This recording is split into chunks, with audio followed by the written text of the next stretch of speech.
ನಮಸ್ಕಾರ ವೀಕ್ಷಕರೇ, ಕಲ್ಪತರು ನ್ಯೂಸ್ಗೆ ಸ್ವಾಗತ. ನಾಗಲಿಂಗ ಸ್ವಾಮಿಯವರನ್ನ ಸ್ಮರಿಸಿದ ಮಾಜಿ ಮೂಡ ಅಧ್ಯಕ್ಷ ಎಚ್.ವಿ. ರಾಜೀವ್. ಮೈಸೂರು. ನಾಗಲಿಂಗ ಸ್ವಾಮಿರವರು ಹುಟ್ಟು ಹೋರಾಟಗಾರರು ಹಾಗೂ ಸಾಹಿತಿಗಳು. ಅಂತವರು ಈಗ ಇದ್ದಿದ್ದರೆ ಕನ್ನಡ ಪರ ಹೋರಾಟಗಾರರಿಗೆ ಬೆಂಬಲವಾಗಿ ನಿಲ್ಲುತ್ತಿದ್ದರು ಎಂದು ಮೂಡ ಮಾಜಿ ಅಧ್ಯಕ್ಷರು ಎಚ್.ವಿ. ರಾಜೀವ್ ತಿಳಿಸಿದರು. ರಾಜ್ಯ ಪ್ರಶಸ್ತಿ ಪುರಸ್ಕೃತ ಸಾಹಿತಿ, ಕನ್ನಡ ಕ್ರಾಂತಿದಳ ಸಂಘಟನೆಯ ಸಂಸ್ಥಾಪಕ, ಕನ್ನಡ ಯೋಧ ನಾಗಲಿಂಗ ಸ್ವಾಮಿಯವರ ಜನ್ಮ ದಿನಾಚರಣೆಯನ್ನು ಮೈಸೂರಿನ ಪದ್ಮಚಿತ್ರ ಮಂದಿರದ ಬಳಿ ಅರ್ಥಪೂರ್ಣವಾಗಿ ಆಚರಿಸಿದ ವೇಳೆ ರಾಜೀವ್ ಮಾತನಾಡಿದರು. ಇಂಥ ಮಹನೀಯರ ಜನ್ಮದಿನವನ್ನು ಆಚರಿಸಲು ನಮಗೆ ತುಂಬಾ ಸಂತೋಷವಾಗುತ್ತಿದೆ ಎಂದು ನುಡಿದರು.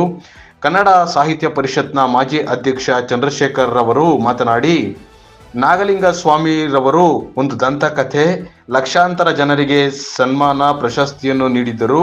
ಕನ್ನಡಕ್ಕಾಗಿಯೇ ಜೀವವನ್ನು ಮುಡಿಪಾಗಿಟ್ಟ ಮೇರು ವ್ಯಕ್ತಿ ಎಂದು ತಿಳಿಸಿದರು. ಈ ಸಂದರ್ಭದಲ್ಲಿ ಮಾಜಿ ಅಧ್ಯಕ್ಷರಾದ ಎಚ್.ವಿ. ರಾಜೀವ್, ಕನ್ನಡ ಸಾಹಿತ್ಯ ಪರಿಷತ್ ಮಾಜಿ ಅಧ್ಯಕ್ಷ ಚಂದ್ರಶೇಖರ್, ಸಮಾಜ ಸೇವಕರಾದ ಆಟೋ ಮಹೇಶ್, ತೇಜಸ್ವಿ, ನಾಗಲಿಂಗಸ್ವಾಮಿ, ಕೆ.ಆರ್.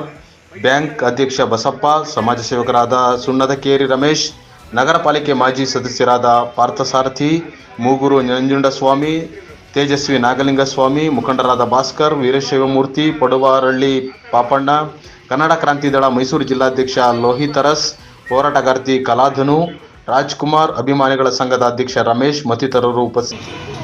ದಿವಂಗತ ನಾಗಲಿಂಗ ಸ್ವಾಮಿರವ್ರನ್ನ ಸ್ಮರಣೆ ಮಾಡ್ತಾ ಕನ್ನಡ ರಾಜ್ಯೋತ್ಸವವನ್ನು ಆಚರಣೆ ಮಾಡಿರ್ತಕ್ಕಂಥ ಅವರ ಪುತ್ರ ಮತ್ತು ಎಲ್ಲ ಕನ್ನಡ ಪ್ರೇಮಿಗಳು, ನಮ್ಮ ನಾಗಲಿಂಗ ಸ್ವಾಮಿರವರ ಸಮಕಾಲೀನ ಹೋರಾಟಗಾರರಾದಂಥ ನಮ್ಮ ಮೂಗೂರಣ್ಣ ಅವರು,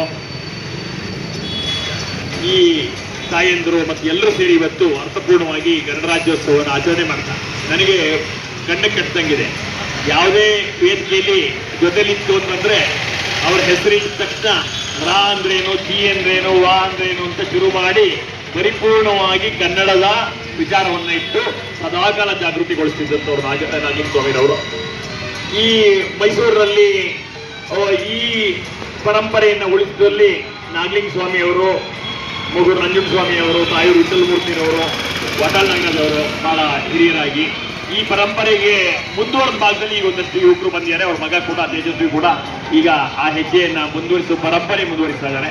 ನಾಡು ನುಡಿ ಹೋರಾಟವನ್ನು ನಾವು ಯಾವತ್ತೂ ಕೂಡ ಹೃದಯದಲ್ಲಿ ಇಟ್ಟು ಹೆಜ್ಜೆ ಹಾಕಬೇಕು. ನಾನು ಇವತ್ತು ಬೆಳಗ್ಗೆ ಒಂದು ಆಸ್ಟ್ರೇಲಿಯನ್ MP-ಯ ಸಂದರ್ಶನವನ್ನು ನಮ್ಮ ಮಂಡ್ಯದ ಆಶಾರವರು ಮಾಡಿದ್ದು ನೋಡ್ತಾ ಇದ್ದೆ. ಜೀವನದ ನಾನು ನಾಗಲಿಂಗ ಸ್ವಾಮಿಯವರು ಇವತ್ತೇನಾರ ಭಾಸ್ಕರ ಇಲ್ಲಿ ನಿಂತ್ಕೊಂಡು ಮಾತಾಡ್ತಾನೆ ಅಂದರೆ ಪ್ರಪ್ರಥಮವಾಗಿ 1996ರಲ್ಲಿ ನನಗೆ ಇದೇ ಸರ್ಕಲಲ್ಲಿ ಸಮಾಜ ಸೇವಾ ರತ್ನ ಅಂತ ಪ್ರಶಸ್ತಿ ಕೊಟ್ಟರು. ನಾನು ಅವಾಗ KR ಬ್ಯಾಂಕಲ್ಲಿ ನಿಂತು 14 ಕೋಟಿ ಸೋತ್ಬಿಟ್ಟಿದ್ದೆ. ನಾನು ಅಳ್ತಾ ನಿಂತಿದ್ದೆ. ಮೇಯರ್ ಸಿದ್ದಪ್ಪನವರು ಇಬ್ಬರು ಬಸವೇಶ್ವರದಲ್ಲಿ ಕರ್ಕೊಂಬಂದಿದ್ದೆ. ಅವತ್ತು ಅವ್ರ ಮನೆಗೆ ನಮ್ಮ ಕರ್ನಾಟಕ ರಾಜ್ಯದಲ್ಲೇ ಪ್ರಥಮವಾಗಿ IAS ಕರ್ನಾಟಕದಲ್ಲಿ ಮಾಡಿದ ಶಿವರಾಮ ಅವರು ಬಂದಿದ್ರು ಅವ್ರ ಮನೆಗೆ. ನನ್ನ ಕರೆದಿ ಅವ್ರನ್ನ ಪರಿಚಯ ಮಾಡ್ಕೊಂಡ್ಬಿಟ್ರು. ಯಾಕೆ ಕಳಿಸಿಯಪ್ಪ, ಇದೆಲ್ಲ ಹೋರಾಟ ಎಲ್ಲರಿಗೂ ಬರಲ್ಲ, ನೀನು ಎಲೆಕ್ಷನ್ ನಿಂತ್ಕೊಳ್ಳೋದು ಒಂದೇ ಅಲ್ಲ, ಹೋರಾಟದಲ್ಲಿ ಎಲ್ಲ ಮನೋಭಾವನೆಯಲ್ಲಿ ಇರ್ತಾರೆ ಮಾತ್ರ ಬರೋದು ಅಂತ ಹೇಳಿ ನನ್ನ ಧೈರ್ಯ ತುಂಬಿದ್ರು. 1996ರಿಂದ ಇವತ್ತು ಹಿಂದಕ್ಕೆ ತಿರುಗೇ ಬಂದೆ. ಅದಾದ್ಮೇಲೆ ನನ್ನ ಕನ್ನಡ ಶಾಲೆ ನಮ್ಮ ಸೀತಾಸನ್ನ ಮುಚ್ಚೋಗಿತ್ತು. ಅವಾಗ ನಾನು ಅವ್ರ ಮನೆಗೆ ಹೋಗಿ ಕರೆದೆ, ಸರ್ ಹಿಂಗೆ ಕನ್ನಡ ಶಾಲೆ ಮುಚ್ಚೋಗಿದೆ ಅಂತ. ಯಾರೂ ಬರಲಿಲ್ಲ ನನ್ನ ಜೊತೆಗೆ.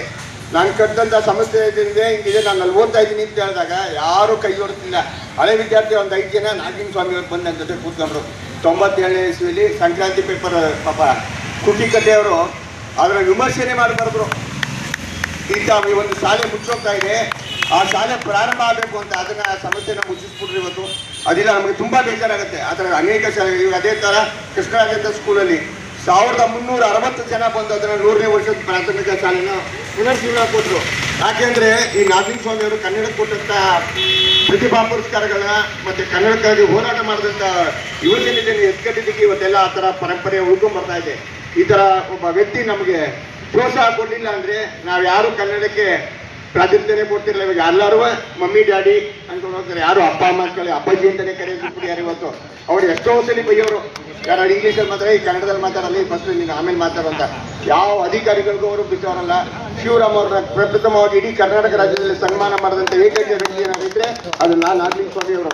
ಶಿವರಾಮ್ ಅವರು ಸಾಯೋ ತನಕ ಜೀವನದಲ್ಲಿ ನಾಗಲಿಂಗ ಸ್ವಾಮಿ ಅವ್ರನ್ನ ಸ್ಮರಣೆ ಮಾಡಿದಂತ ದಿನ ಇಲ್ಲ.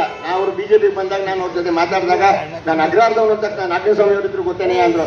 ಸರ್ ಅವ್ರ ಮನೆ ನಿಮ್ಮನ್ನ ಫಸ್ಟ್ ಭೇಟಿ ಮಾಡಿದ್ದು ನಾನು, ಬೆಣ್ಣೆ ಭೇಟಿ ಮಾಡಿದ್ದು ಅಂದಾಗ ಬೆನ್ ತಟ್ಟಿ ನಮ್ಮನ್ನೆಲ್ಲ ಇದು ಮಾಡಿದ್ರು. ಆ ಥರ ಕನ್ನಡ ಪರ ಚಿಂತನೆ ಇಟ್ಕೊಂಡು ಕನ್ನಡದ ಬಗ್ಗೆ ಭಾಳ ಅಭಿಮಾನ, ಮತ್ತೆ ಕನ್ನಡದಲ್ಲಿ KS ಮಾಡಿದವ್ರನ್ನ ಸನ್ಮಾನ ಮಾಡಿದ್ದು ಇಡೀ ಕರ್ನಾಟಕ ರಾಜ್ಯದಲ್ಲಿ ಇವರೊಬ್ಬರೇ. ಇವ್ರು ಮಾಡಿದ ನಂತರ ಬೇರೆ ಬೇರೆ ಎಲ್ಲ ರಾಜ್ಯದಲ್ಲಿ ಅವ್ರ ಸಮಾಜದಲ್ಲೂ ಮಾಡಿದ್ದು ಆಮೇಲೆ ಮಾಡಿದ್ರು. ಅದಕ್ಕೆ ನಾಗಲಿಂಗ ಸ್ವಾಮಿ ಅಂತ ವ್ಯಕ್ತಿತ್ವನ ನಮ್ಮ ತೇಜಸ್ವಿನಿ ಸೂರ್ಯನು ಬೆಳೆಸ್ಕೊಳ್ಳಿ ಮತ್ತು ಇತರ ಜನರಿಗೆ ಮಾರ್ಗದರ್ಶಕವಾಗಿರಲಿ ಅಂತೇಳಿ ಈ ಸಂದರ್ಭದಲ್ಲಿ ಮಾತಾಡುತ್ತೆ. ಧನ್ಯವಾದಗಳು.